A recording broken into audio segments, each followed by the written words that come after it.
తల్లి, కొడుకులు, అల్లుళ్ళు, మామలు, బావమరిదులు, తమ్ముళ్ళు ఏంటి వరుసలు అనుకుంటున్నారా? ఆ జిల్లాలో మెజార్టీ ఎమ్మెల్యేలు, ఎంపీల దగ్గర పెత్తనమంతా ఈ బంధుగణానిదే. కార్యకర్తల ప్రమేయం లేదు, ప్రయోజనం అంతకన్నా లేదు.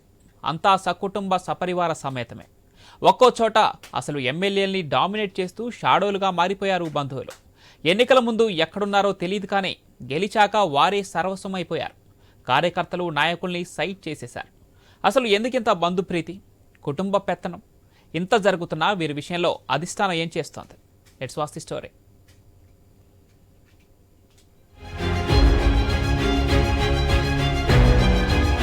ఎమ్మెల్యే కోసం వచ్చారా? అయితే ఎమ్మెల్యే అమ్మగారిని కలవండి. ఎమ్మెల్యేతో పనుందా? అయితే ఆయన గారి బావమర్దిని కలవండి. ఎమ్మెల్యే చేయాల్సిన పనా? అయితే అల్లుళ్ళని అడగండి. సమస్య చెప్పుకునేందుకు వచ్చారా? అయితే ఎమ్మెల్యే తమ్ముళ్లను కలవండి. ఇది ఉమ్మడి అనంతపురం జిల్లాలో ప్రస్తుతం అధికార పార్టీ ఎమ్మెల్యేల చుట్టూ కనిపిస్తున్న పరిస్థితి. అసలు ప్రజలు ఎవరికి ఓట్లు వేశారు? ఎవరు సమస్యలు పరిష్కరించాలి? పనిపడితే ఎవరిని అడగాలనేది ఒక మాయగా మారింది. ఉమ్మడి అనంతపురం జిల్లాలో దాదాపుగా అందరి దగ్గర ఇలాంటి పరిస్థితే కనిపిస్తోంది. గతంలో ఎన్నడూ లేని విధంగా జిల్లాలో మొత్తం 14 అసెంబ్లీ, 2 పార్లమెంటు స్థానాల్లోనూ కూటమి పార్టీ నాయకులు గెలిచారంటే ప్రజలు ఎంత ఏకపక్షంగా తీర్పిచ్చారో అర్థమవుతోంది. వైసీపీ బలంగా ఉన్న ప్రాంతాల్లో కూడా టీడీపీ నాయకులకే పట్టం కట్టారు. కానీ అధికారంలోకి వచ్చిన ఎమ్మెల్యేలు, ఎంపీలు మాత్రం పాలనని మరిచి సొంత వ్యవహారాల్లో మునిగి తేలుతున్నారు.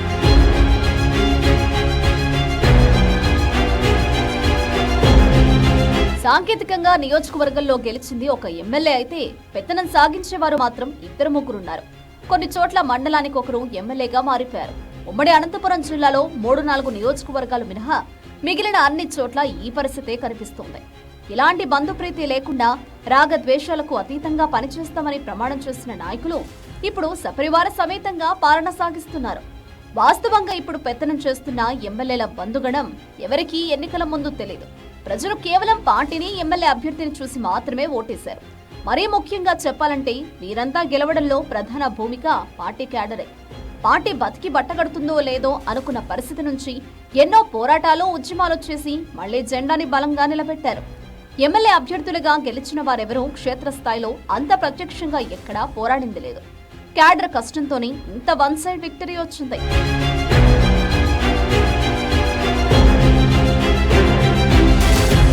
ఏరు దాటేదాకా ఓడమల్లన్న, ఏరు దాటాక బోడిమల్లన్న అనే విధంగా తయారైంది పరిస్థితి. పార్టీ కోసం ఎంతో నష్టపోయి కష్టపడి పనిచేసిన క్యాడర్ కి అండగా ఉండాల్సిన ఎమ్మెల్యేలు, ఎంపీలు ఇప్పుడు చుక్కలు చూపిస్తున్నారు. ఎన్నికలకు ముందు అంతా మీరేనంటూ ఇళ్ల చుట్టూ తిరిగిన వారు ఇప్పుడు వారిని గడప తొక్కనివ్వడం లేదు. కార్యకర్తలు ఏదైనా పని కావాలని అడిగితే ఎదురయ్యే సమాధానాలు చాలా దారుణంగా ఉన్నాయి. పనవుతుందో లేదో తర్వాత అసలు ఎమ్మెల్యేల దగ్గరికి కూడా రానివ్వడం లేదు. ఎమ్మెల్యేల బంధుగడం పెత్తనం విపరీతంగా పెరిగిపోయింది. అసలు ఏ మ్యాటర్ ఎమ్మెల్యే దాకా వెళుతుందో, ఏది వారి దాకా వెళ్లడం లేదో అర్థం కాని పరిస్థితులున్నాయి. పార్టీ క్యాడర్ ఏదైనా చెప్పుకుందామంటే కొడుకు దగ్గరకు వెళ్ళు, తల్లి దగ్గరకు వెళ్ళు, ఎమ్మెల్యే బావా, బావమర్ది, అల్లుళ్ళు, తమ్ముళ్ళు ఇలా బంధుగణం లిస్టంతా బయటకొస్తోంది. మేము గెలిపించిన ఎమ్మెల్యేలెక్కడా, వేరే వారిని మేము ఎందుకు కలవాలని చాలా మంది నాయకులు నిర్వేదం చెందుతున్నారు.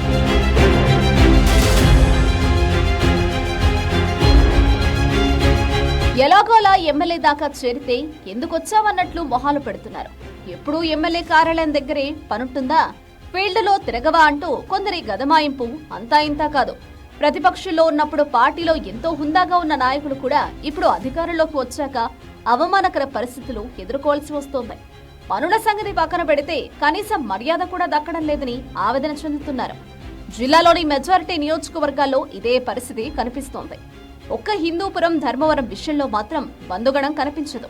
కానీ ఎమ్మెల్యేల పిఏలు, అనుచరుల హడావిడి అంతా ఇంత కాదు. ధర్మవరంలో సత్యకుమార్ అందుబాటులో లేకపోవడంతో మంత్రి వ్యక్తిగత సహాయకుడి హల్చల్ పీక్స్ లో ఉంటుంది. సత్యకుమార్ వచ్చినప్పుడు కూడా ఇంత హడావిడి కనిపించదు. ఇక నందమూరి బాలకృష్ణ పరిస్థితి దశాబ్ద కాలంగా హిందూపురం ప్రజలు చూస్తూనే ఉన్నారు. బాలకృష్ణని నేరుగా కలిసే పరిస్థితి ఎవరికీ లేదు. పిఏలు ఒకరిద్దరు అంతరంగికుల పెత్తనమే సాగుతోంది.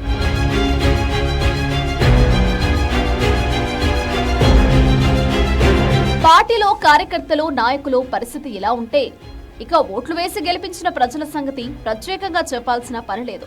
ఏ సమస్య ఉన్నా ఎమ్మెల్యేని నేరుగా కలిసే పరిస్థితి ఉండడం లేదు. ఎమ్మెల్యేలు ఏదో ఒక కార్యక్రమం పేరుతో ప్రజల్లోకి వచ్చినప్పుడు ఒక డ్రామా షో కనిపిస్తుంది. కానీ వాస్తవంగా ప్రజల సమస్యలు తెలుసుకుని పరిష్కరించే ప్రయత్నం ఏదీ కనిపించడం లేదు. ప్రభుత్వం నుంచి అందే పథకాలు లేదా అందరితో పాటే రోడ్లు డ్రైనేజీలు వేయడం తప్ప వ్యక్తిగతంగా ప్రజల సమస్యలు పరిష్కారం అవుతాయని చెప్పే పరిస్థితి ఎక్కడా లేదు.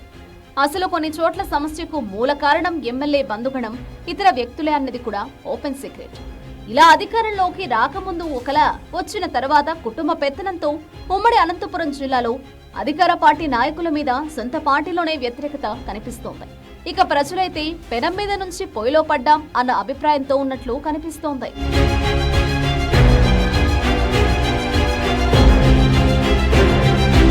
ముఖ్యమంత్రి చంద్రబాబు పదే పదే ఎమ్మెల్యేలను, మంత్రులను హెచ్చరిస్తున్నా ఏ ఒక్క నాయకుడు కూడా దీన్ని లెక్క చేస్తున్నట్లు కనిపించడం లేదు.